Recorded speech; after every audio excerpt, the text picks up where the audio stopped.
Halo, Shalom Bapak Ibu, Kak selamat Buna. pagi. Salam Halo semuanya. pagi, Buna. Salam Kak Buna, selamat Shalom. pagi. Pagi, Bagaimana ada kabar Bapak Ibu semuanya? Puji Tuhan luar biasa, amin. Tuhan, Amin. luar biasa, Amin. sehat-sehat selalu. Amin. Itu yang ingin saya dengar ya Bapak Ibu sekalian. Baik Bapak Ibu yang terkasih, sudah saatnya untuk kita sama-sama sepakat di dalam pertemuan BW ini. Kita semua yang mengikuti BW ini adalah lepas pribadi yang mengikuti rencana Tuhan. Shalom. Ya, shalom. Iya, Ibu Ayen. Sudah sehat ya, Bu? Matanya, puji Tuhan. Ya, puji Tuhan. Amin. Wah, haleluya. Ya, yang juga mengalami kuasa Tuhan dalam kehidupannya sepanjang minggu ini, boleh sama-sama kita naikkan syukur kepada Tuhan ya Bapak Ibu sekalian. Mari Bapak Ibu kita naikkan syukur dengan kita sepakat dalam doa ya Bapak Ibu yang terkasih. Puji Tuhan. Ya, kita sepakat dalam doa. Untuk itu yang saya membantu Bapak Ibu semua memposisikan supaya tidak ada yang bocor. Oke. Baik Bapak Ibu sekalian, mari kita satu di dalam doa ya Bapak Ibu.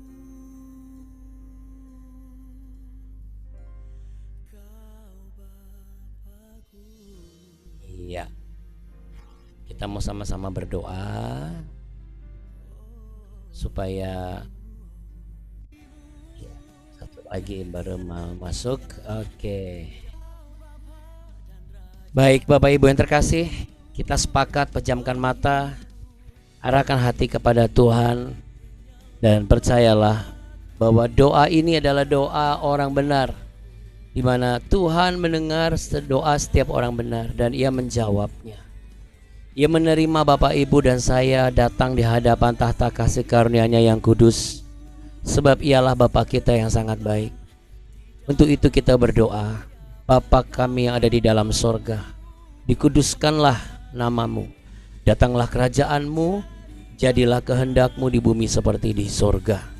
Berikanlah kami pada hari ini makanan kami yang secukupnya, dan ampunilah kami akan kesalahan kami, seperti kami juga mengampuni orang yang bersalah kepada kami. Dan janganlah membawa kami ke dalam pencobaan, tapi lepaskanlah kami daripada yang jahat. Karena Engkaulah yang punya kerajaan, kuasa dan kemuliaan kekal sampai selama-lamanya. Hanya di dalam berkat nama Tuhan Yesus, dan hanya berkat daripada Tuhan Yesuslah kami beroleh kehidupan yang kami rasakan nikmat tiada tara, berkemenangan secara nyata, yang percaya dan sepakat dan mau mengikuti jalan Tuhan, yaitu Tuhan Yesus. Sama-sama katakan amin. Amin. Ya, Bapak Ibu yang terkasih.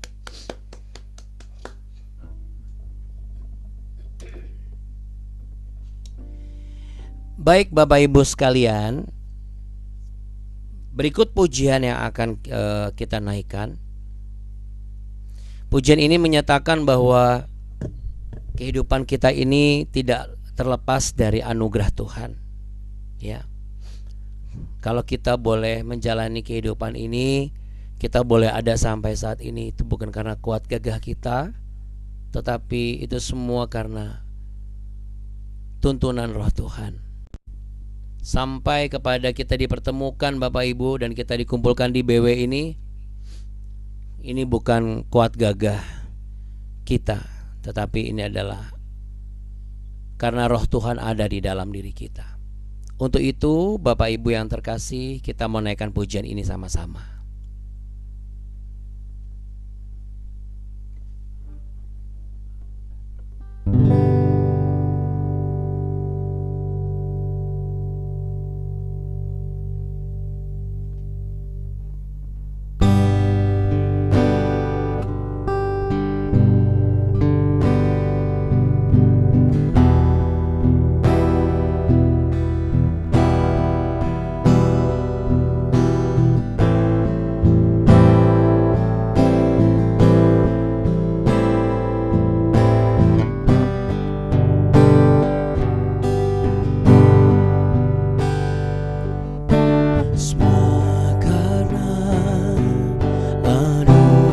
anugerahmu hari ini ada. Bukan karena kuatku, namun karena Roh-Mu. Ku bawa hatiku, penyembahanku, ku semakin berkurang, Yesus makin bertambah. Mengikut Yesus, itulah kesukaan hatiku. Ku lepas semua aku untuk mengenal kehendaknya di hidupku. Mengiring Yesus, itulah kekuatan hidupku. Ku yakin anugerahnya mampu jadikanku hamba yang berkenan selalu.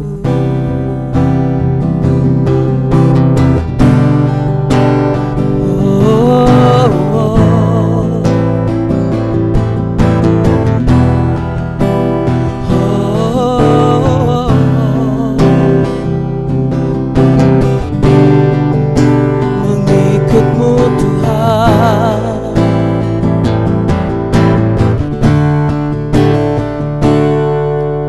semua karena anugerahmu hari ini ada.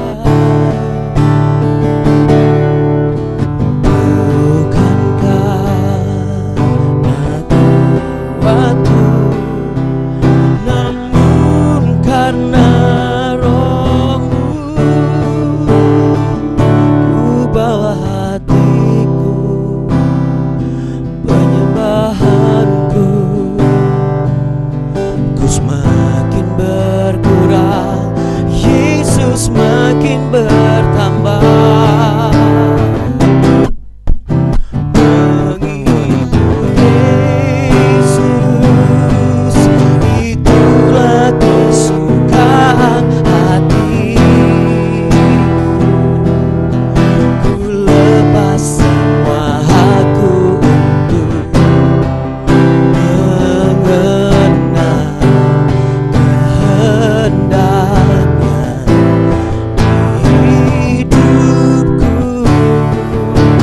Mengiring Yesus, itulah kesukaan hidupku. Ku yakin anugerahnya mampu jadikanku hamba yang berkenan selalu.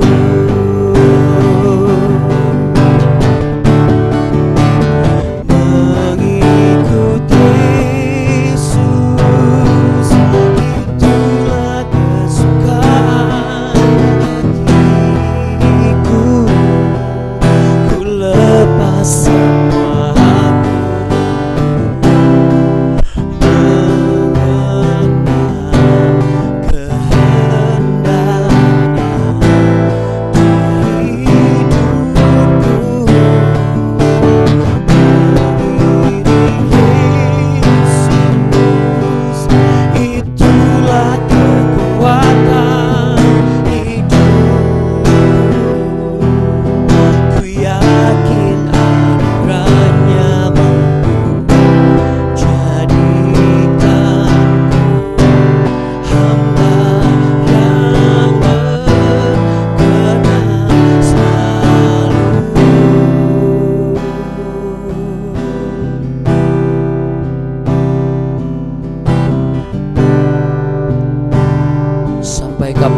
ya Tuhan.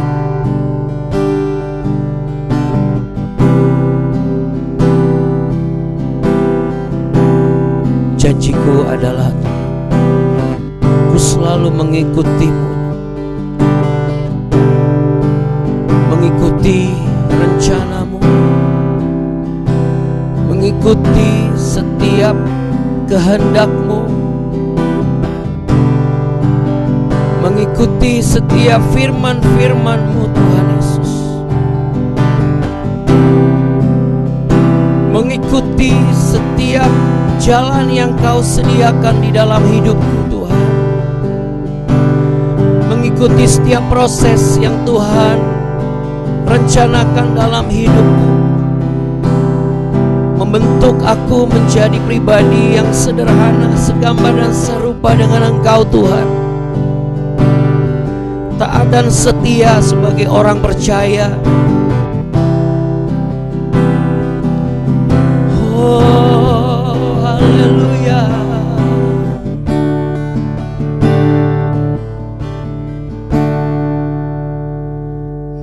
Mengikut Yesus keputusanku, mengikut Yesus keputusanku, mengikut Yesus keputusanku, ku tak ingkar, ku tak ingkar.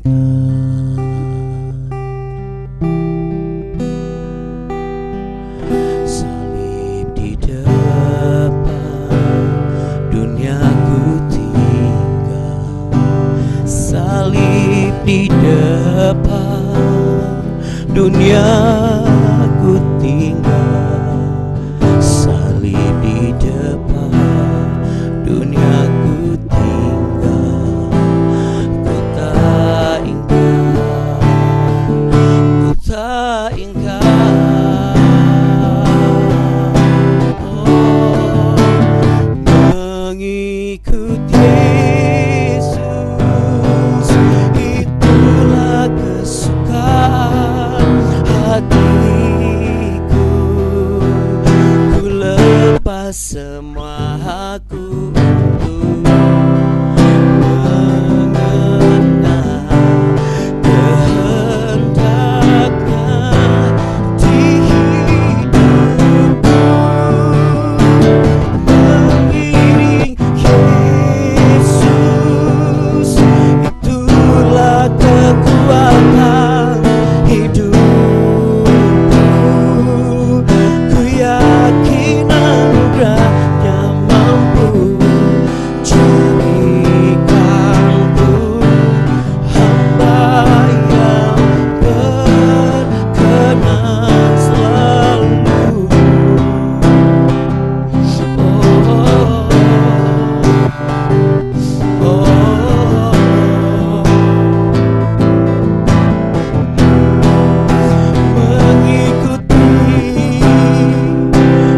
Mengiringimu Tuhan sampai akhir zaman Tuhan, sampai tiba kesudahanku Tuhan.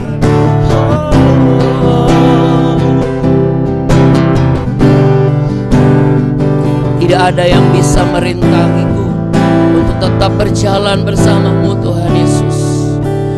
Mengikut Yesus, itulah kesukaan hatiku. Ku lepas semua aku untuk mengenal kehendaknya di hidupku. Mengiring Yesus, itulah kekuatan hidupku. Ku yakin anugerahnya mampu jadikanku hamba yang berkenan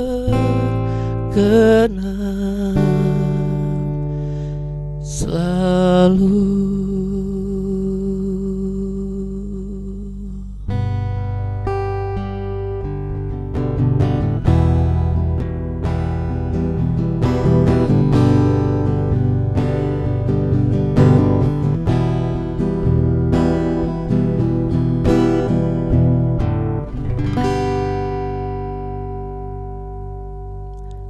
Goal kami adalah harus jadi hamba-Mu yang selalu berkenan. Terima kasih Tuhan Yesus. Yang sepakat sama-sama katakan amin Bapak Ibu sekalian. Amin ya. Amin Bapak Ibu ya.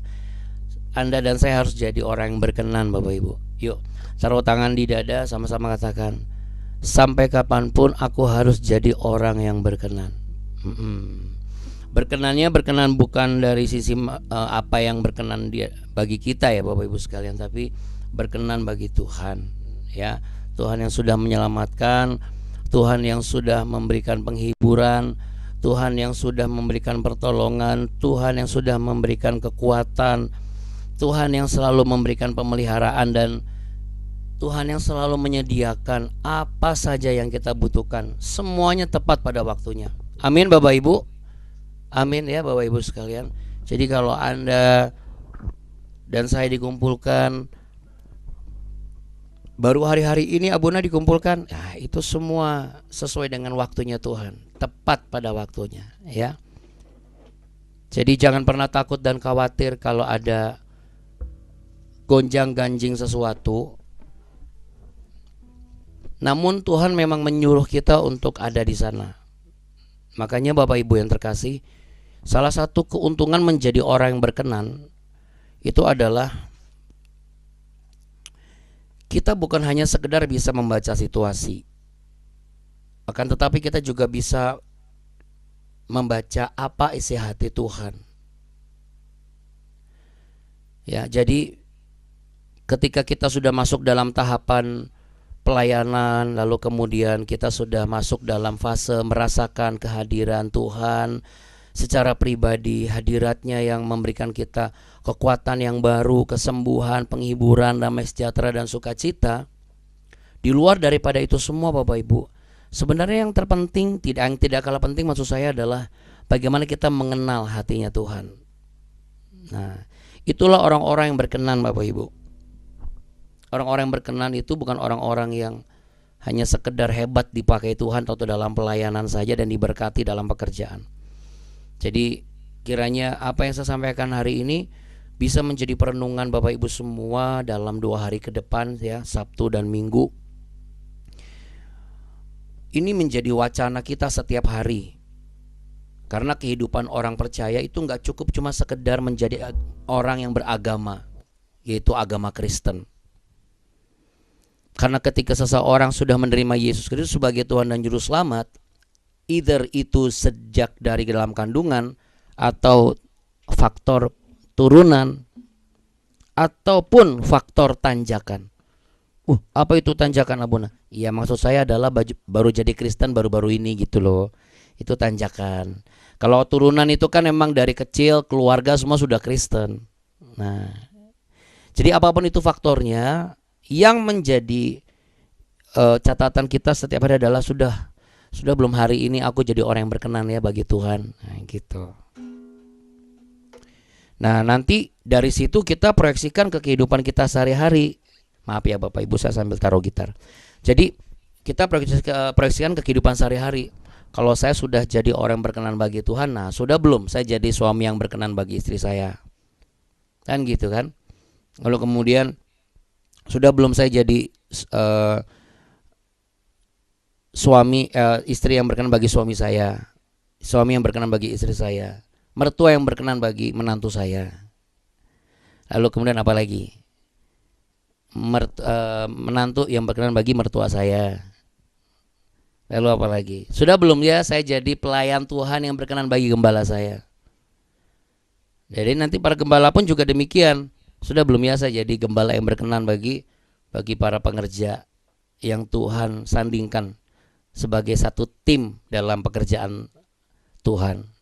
Sudah belum saya jadi jemaat yang berkenan? Ya. Nanti berkembang lagi tuh. Sudah belum saya jadi gereja yang berkenan? Masuk ke marketplace sudah belum saya menjadikan apa yang saya kerjakan ini berkenan bagi Tuhan? Nah, ini penting untuk kita renungkan hari-hari ini.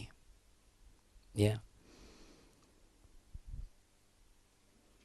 Sehubungan dengan apa yang sudah kita bahas selama seminggu ini Bapak Ibu di 2 Raja-Raja pasal yang kelima.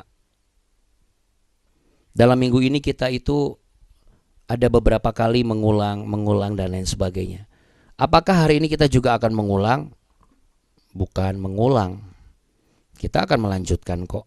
Tapi saya mau ingatkan Bapak Ibu, mengikuti BW, saran saya adalah janganlah hanya mengikuti ketika sudah di Zoom Anda tidak menyaksikan di YouTube. Janganlah hanya karena situasi butuh saja Anda ikut, nanti begitu nggak ingat atau nggak butuh Anda tidak ikut.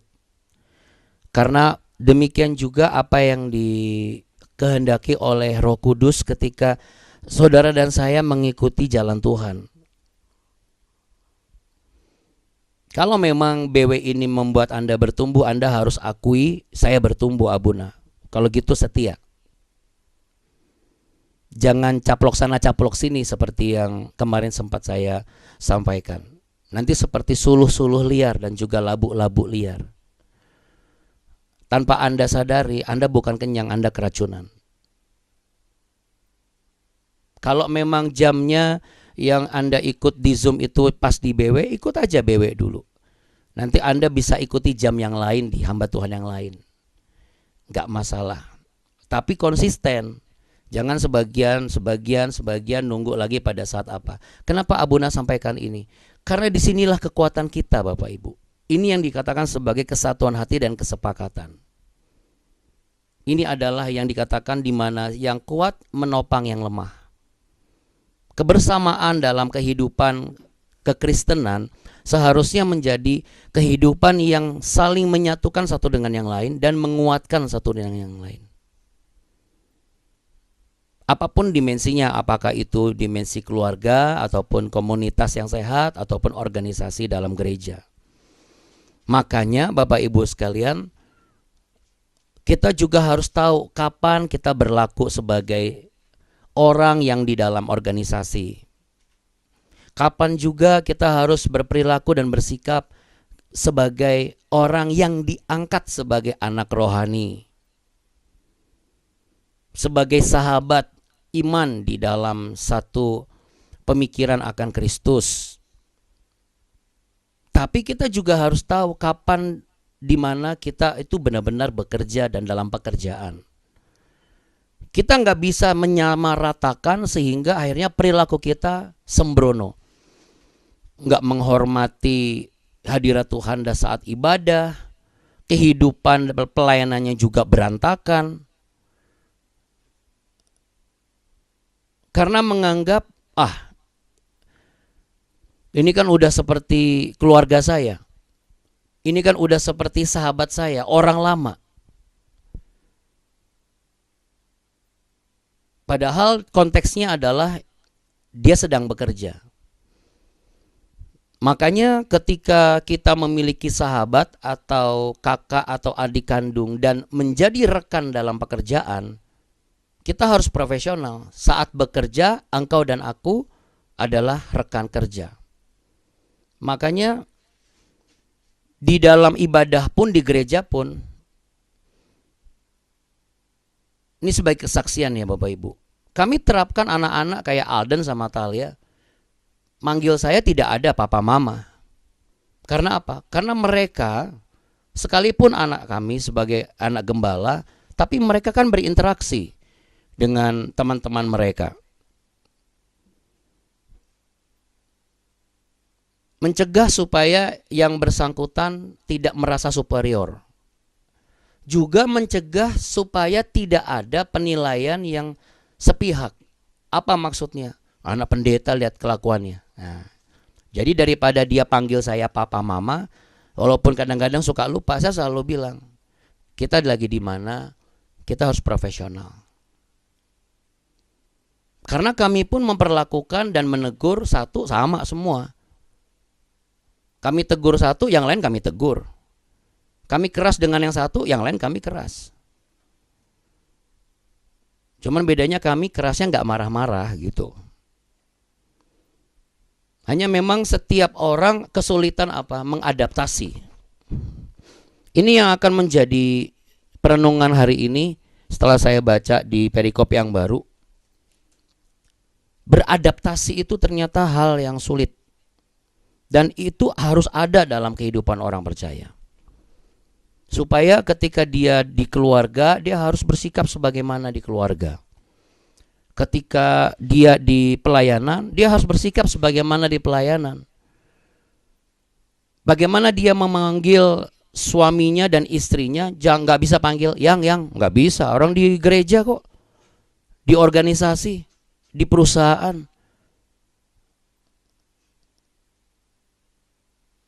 Tapi kalau di luar dari itu, nah itu ayang-ayangan boleh. Yang penting jangan ayang-ayangan Bapak Ibu.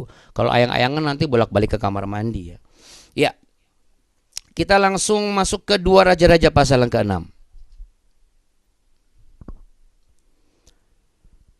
Kapak timbul mengapung.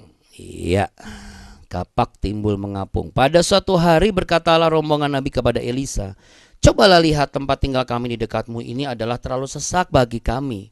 Baiklah kami pergi ke sungai Yordan dan masing-masing mengambil 1 balok dari sana supaya kami membuat tempat tinggal untuk kami." Jawab Elisa, "Pergilah." Lalu berkatalah seorang, "Silakan, ikutlah dengan hamba-hambamu ini." Jawabnya, "Baik, aku akan ikut." Maka ikutlah ia dengan mereka. Setelah mereka sampai di sungai Yordan, mereka pun menebang pohon-pohon. Dan terjadilah ketika seorang sedang menumbangkan sebatang pohon, jatuhlah mata kapaknya ke dalam air. Lalu berteriak-teriaklah ia, "Wahai tuanku, itu barang pinjaman." Tetapi berkatalah abdi Allah, "Kemana jatuhnya?"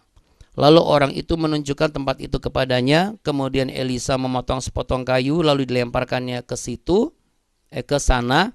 Maka timbullah mata kapak itu dibuatnya. Lalu katanya, "Ambillah." Orang itu mengulurkan tangannya dan mengambilnya. Ya, Bapak Ibu sekalian terkasih, ini ada beberapa poin penting sebelum kita untuk sementara masing-masing kembali ke kehidupan dan juga kegiatannya di Sabtu dan Minggu. Kita ketemu lagi di hari Senin. Ya, di Selasa maksud saya, karena hari Senin libur Bapak Ibu ya. Emang Senin tanggal merah? Ya, coba Bapak Ibu lihat tanggalan yang tanggalannya BW. Senin itu libur tanggal merah. Karena sayanya ada tugas di luar kota Bapak Ibu ya. Saya mohon maaf, Sabtu, Minggu, Senin saya tidak bisa melayani Bapak Ibu di BW, tetapi kita ketemu di hari Selasa pagi ya. Oke. Bapak Ibu sekalian, kapak timbul mengapung ini kalau kita mengacu kepada kehidupan tradisi di masa itu, sebenarnya adalah ini sebuah penjelasan bahwa di dalam zamannya Elisa juga sudah ada sekolah kenabian yang biasa dikenal sebagai sekolah teologi kalau zaman sekarang ya. Bagaimana orang-orang itu dikumpulkan, lalu kemudian ketika orang dikumpulkan mereka belajar menulis. Lalu kemudian mereka belajar menulis, mereka menyalin semua kitab-kitab yang mereka sudah dengar dan disampaikan oleh leluhur mereka. Mereka salin, itu turun-temurun. Nah, kalau yang sudah pernah ke Holy Land bareng sama saya, pasti ingat ada namanya kaum Yahad. Ya, namanya Yahad. Yaitu yang tugasnya apa? Menyalin semua tulisan naskah Laut Mati. Kenapa? Karena mereka berada di sisi Laut Mati, Dead Sea. Ya. Betul sekali, namanya Qumran.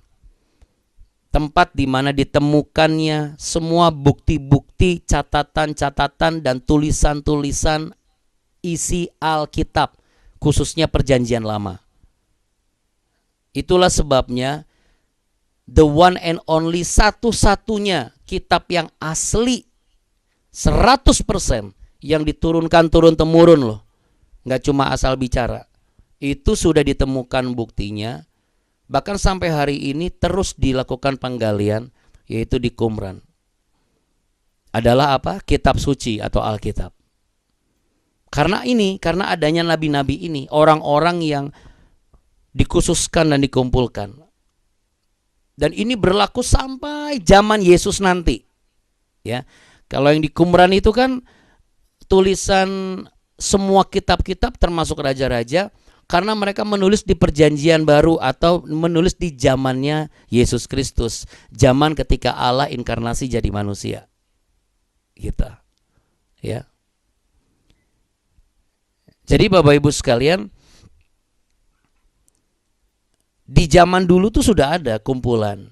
Kenapa? Karena mereka harus mengerti hukum Musa itu seperti apa, waktu hukum Torah itu seperti apa, waktu hukum Taurat, ya.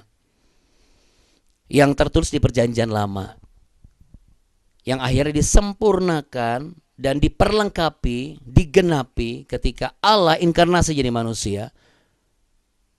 Sehingga manusia bukan menjadi manusia yang menurut karena agar tidak kena hukuman semata, tetapi manusia menurut dan berperilaku benar dan baik karena ia sudah hidup di dalam sumber kebaikan dan kebenaran itu, yaitu Yesus Kristus. Nah, kita kembali lagi ke peristiwa ini ya. Inilah golongan orang-orang yang memang belajar bersama dengan Elisa.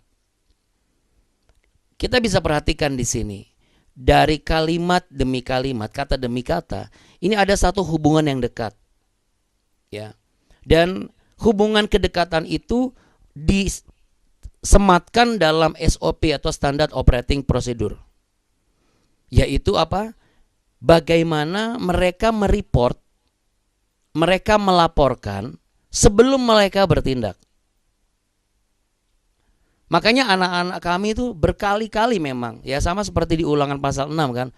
Kita sebagai orang tua harus berulang-ulang ngomong sama anak-anak, ajarkan mereka dari pagi, siang, sore, malam, bangun tidur, di jalan, baru pulang sekolah, diomongin terus. Ya memang itu yang harus dilakukan. Mengajarkan bagaimana harus takut akan Tuhan, lalu kemudian hidup itu seperti ini, cara nyuci baju kayak begini, kalau udah masuk pintu kunci segala macam, itu diomongin terus. Samalah seperti kita. Sudah dapat firman Tuhan dari kecil sampai sudah tidak kecil lagi, bahkan sampai sudah seperti anak kecil. Firman Tuhannya sama. Bahkan mungkin khotbahnya pernah beberapa kali didengar sama. Tapi cara Tuhan bekerja itu selalu berbeda dan baru. Karena memang SOP-nya begitu. Firman Tuhan itu dulu, sekarang, sampai selama-lamanya akan tetap sama. Tetapi pembenaran dan pembaharuan hidup dan juga budi pekerti manusia akan disesuaikan dengan kehidupan manusia itu sendiri. Jadi kalau misalnya ada orang yang rajin ke gereja tapi nggak berubah, bukan karena gerejanya nggak bagus, bukan karena firman Tuhannya nggak bagus atau nggak relevan, bukan. Orangnya apa? Orangnya itu seperti mata kapak. Apa hubungannya kita sama mata kapak? Saudara, ini adalah sebuah metafora, simbol. Setiap manusia itu merasa mampu melakukan segala sesuatu di dalam hidupnya. Karena manusia diberikan kehendak bebas atau free will. Setiap manusia merasa berhak untuk menerima atau tidak pengetahuan, kemudian kebenaran. Setiap manusia merasa punya hak untuk mau melakukan atau tidak. Karena adanya free will. Makanya kekerasan hati manusia itu nggak bisa, sulit sekali untuk ditandingi, Bapak Ibu.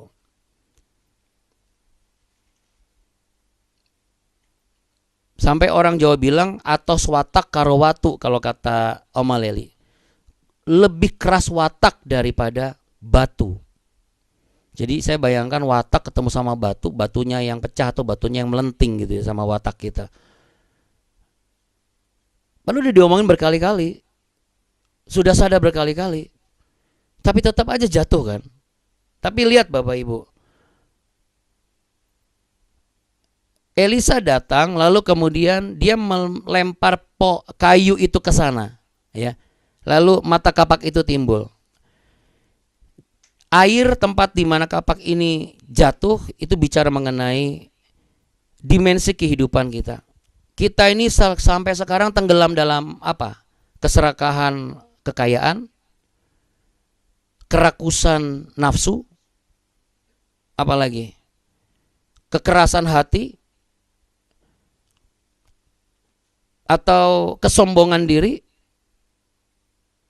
Tanpa ada kayu yang ada di sana, kita tidak akan bisa bangkit dari ketenggelaman kita. Apa sih maksudnya? Ingat firman Tuhan dari Rasul Paulus mengatakan begini, barang siapa yang mengalami kematian dalam Kristus, ia akan mengalami kebangkitan dalam Kristus. Betul nggak? Secara logika kan mata kapak ini kan dari besi, Bapak Ibu. Pandai besi yang bikin, dan itu berat dan berguna bagi apa saja. Alat yang paling keren pada zaman itu. Alat yang paling keren. Tapi tidak keren di zaman sekarang. Keren untuk melakukan hal sesuai dengan kebutuhannya. Sampai ada tujuan yang jahat. Kapak masih dipakai. Tapi coba, Anda masih ketemu kapak hari-hari ini? Enggak ketemu. Tapi media kayu, Bapak Ibu, Anda bisa lihat kan? Mau di gedung paling modern pun pasti ada kayu. Bahkan di gedung besar pun kayu dibutuhkan untuk mendesain dan mendirikan sebuah bangunan. Sekalipun ada bagian menggunakan baja-baja ringan.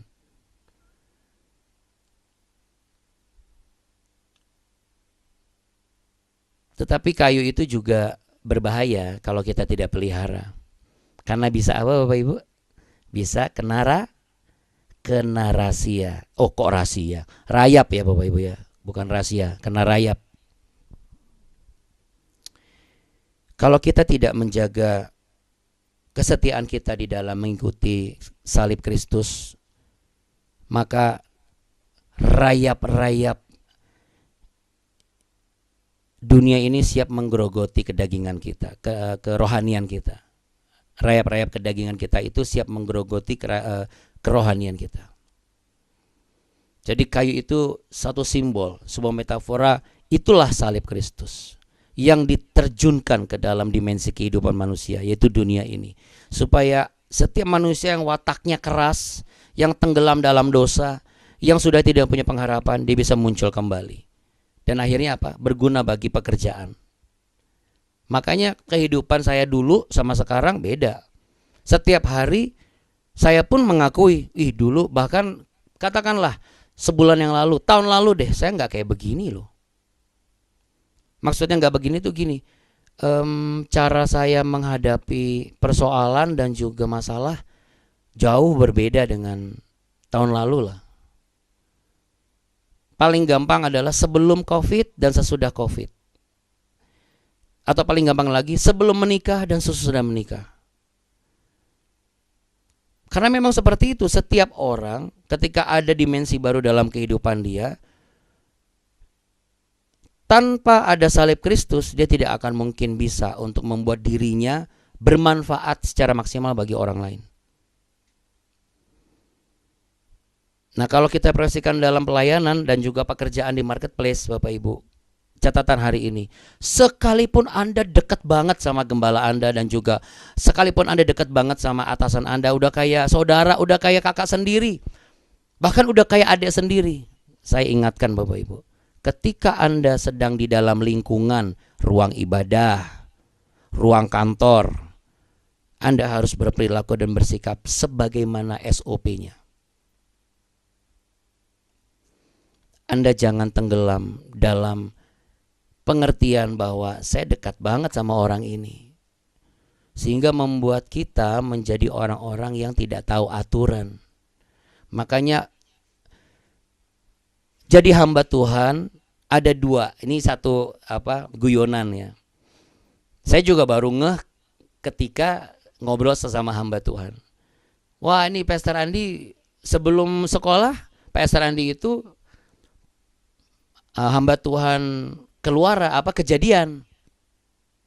Nah terus ya kan sudah STH, nanti ambil lagi jenjang yang lain. Nah itu baru sudah keluaran, lengkap deh gitu. Emang apa sih maksudnya? Ya jadi maksudnya ada tiba-tiba nggak ada latar belakang, nggak ada latar belakang pendidikan misalnya gitu. Hanya karena modal pertobatan dan punya modal bikin gereja, terus akhirnya jadi gembala gitu, jadi pendeta. Oh ini pendeta, jadi kejadian. Maksudnya tiba-tiba kejadian jadi pendeta hamba Tuhan. Tapi saya akui orang saya mau jadi hamba Tuhan bukan menjadi prioritas utama kok.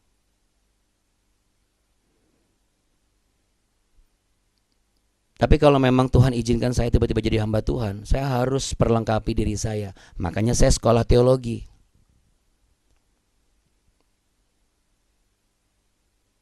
Nah, sama ketika kita berdiri sebagai yang dipimpin di kantor. Jangan mentang-mentang kita dekat lalu kita lupa cara kita berbicara dengan benar.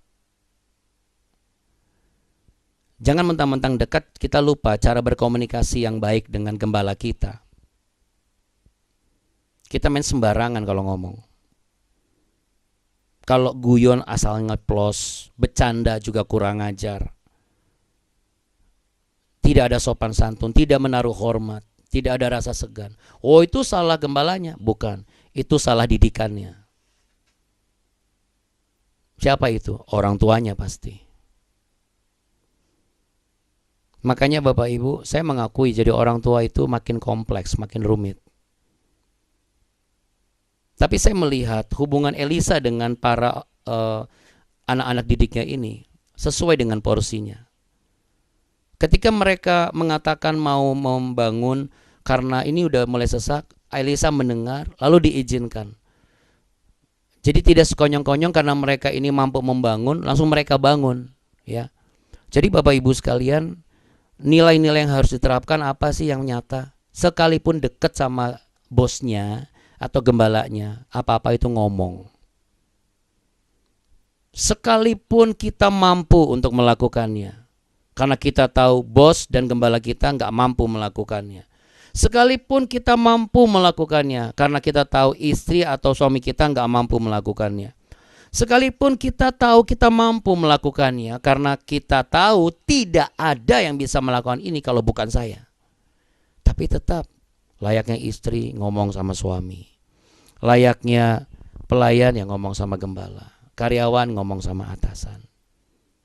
Terlebih lagi kita sebagai orang percaya, kita harus ngomong sama Tuhan. Sebelum kita membangun usaha, sebelum kita membangun pendidikan, membangun masa depan, sebelum kita bangun pagi, kita ngomong sama Tuhan. Itulah alasannya kenapa saya minta Bapak Ibu, coba yuk belajar bangun pagi, baca Mazmur 5.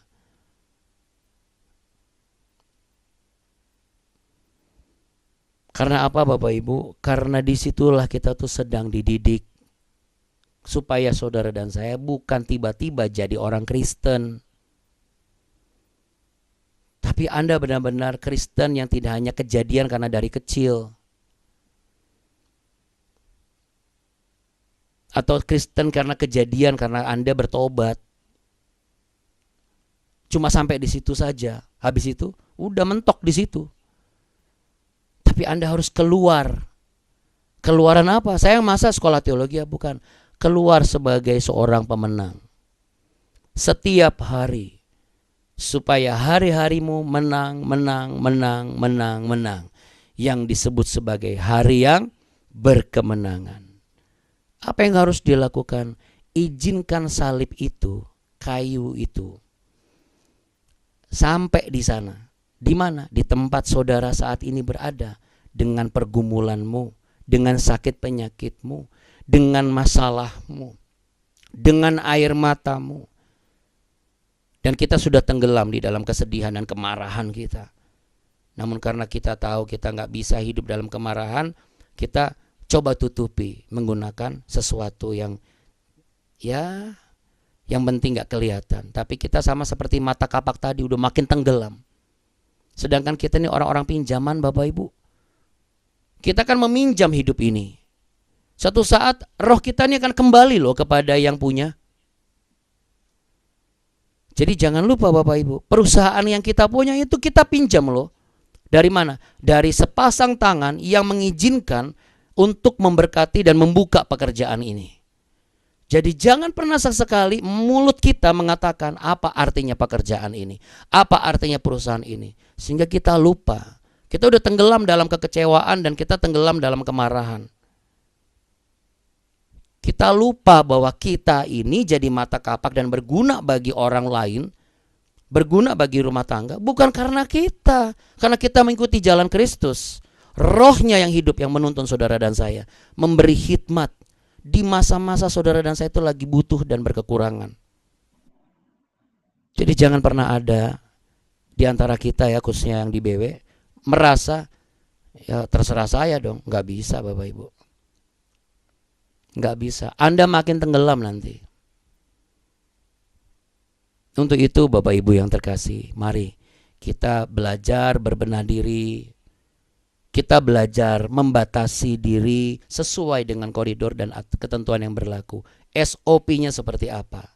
Suami istri di rumah, di pelayanan, biarkan sepelayanan.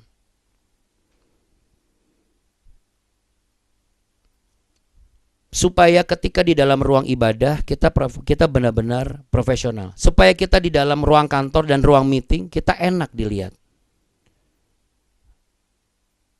Tapi di luar dari ibadah, di luar dari kantor, kita kembali ke sebagaimana mestinya dan adanya.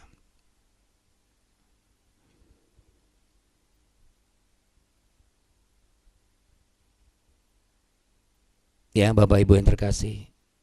Kenapa saya katakan mereka ini SOP-nya bagus? Karena mereka report.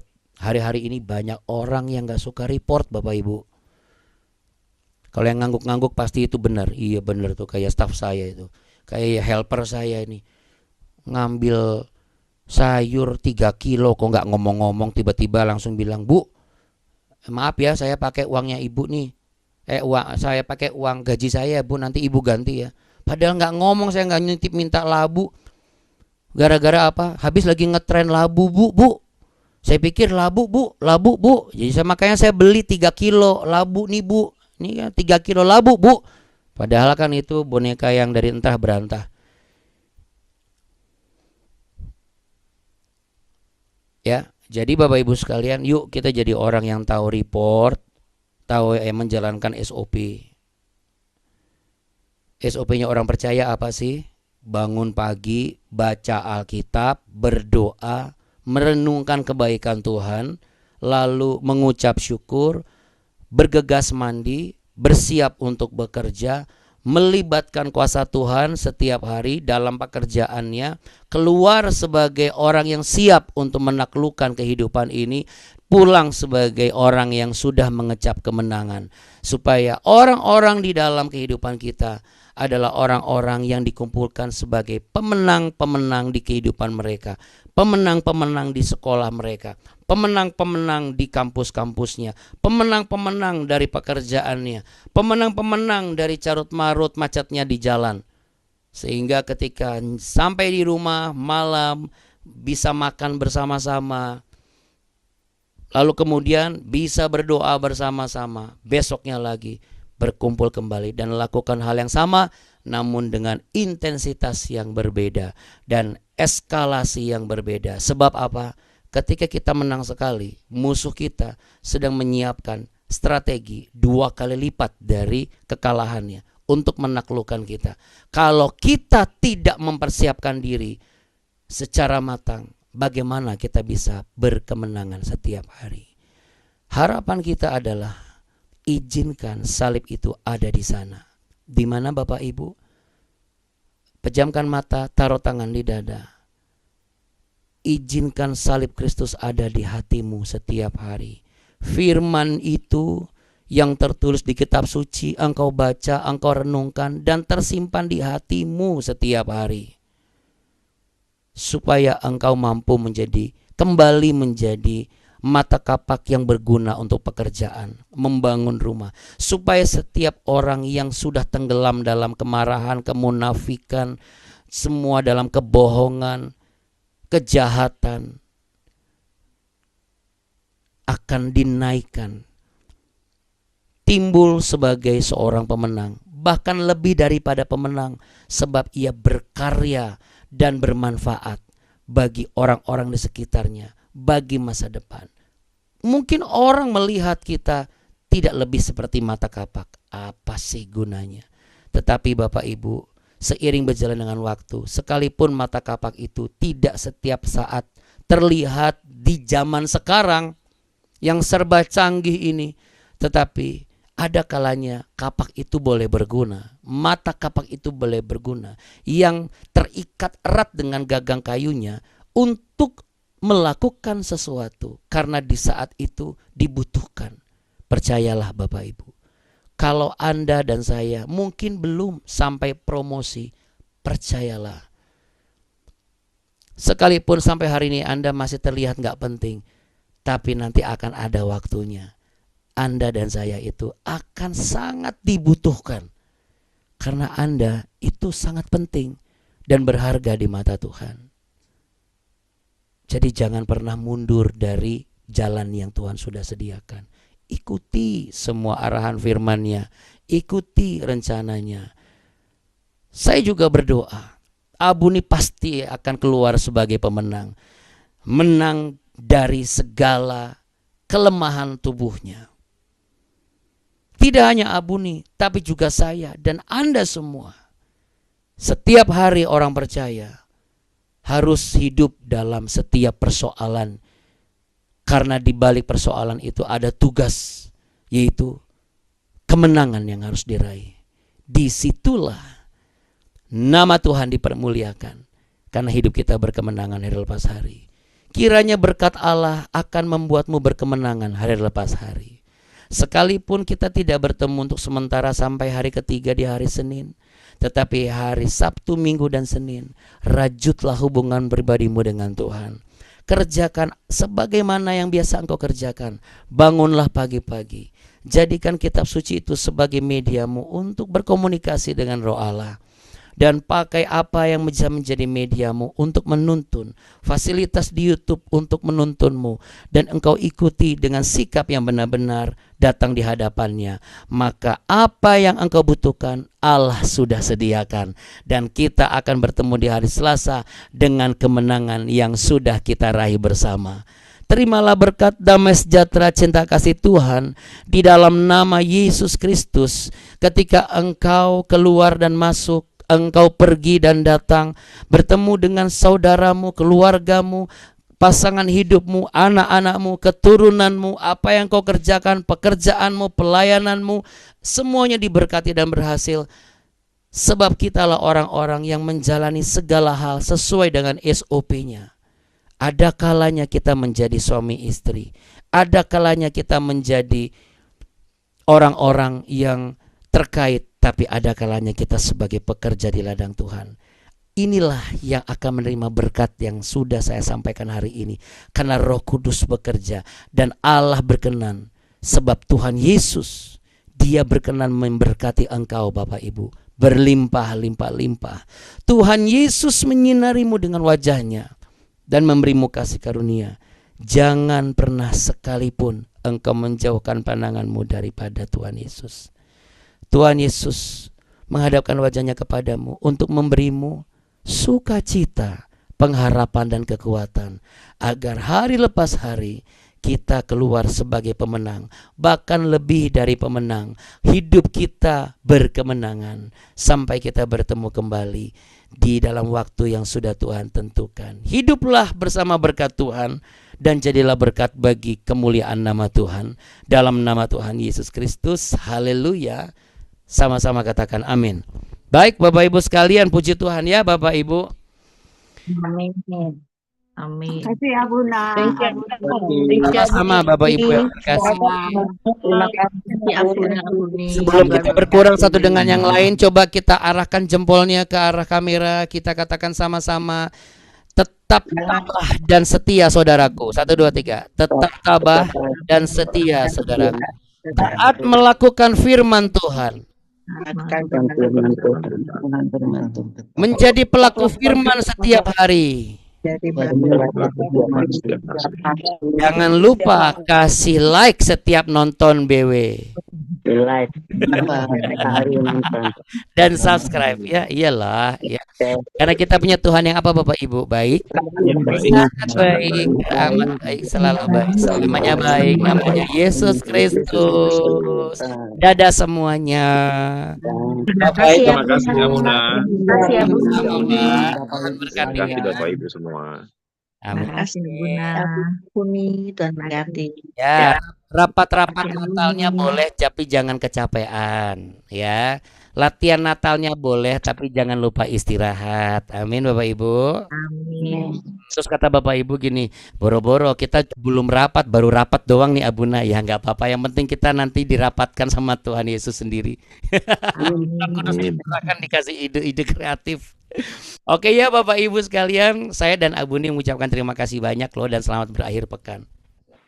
Makasih ya Bunda. Buni. Makasih ya Bunda. Shalom Bapak Ibu, terima kasih. Tuhan Yesus memberkati. Amin. Amin. Terima kasih ya Buni. Oke Bapak Ibu sekalian, kita tutup dengan shalom buat kita semua. 1, 2, 3. Shalom. Salam buat kita semua. Buat kita semua. Amin.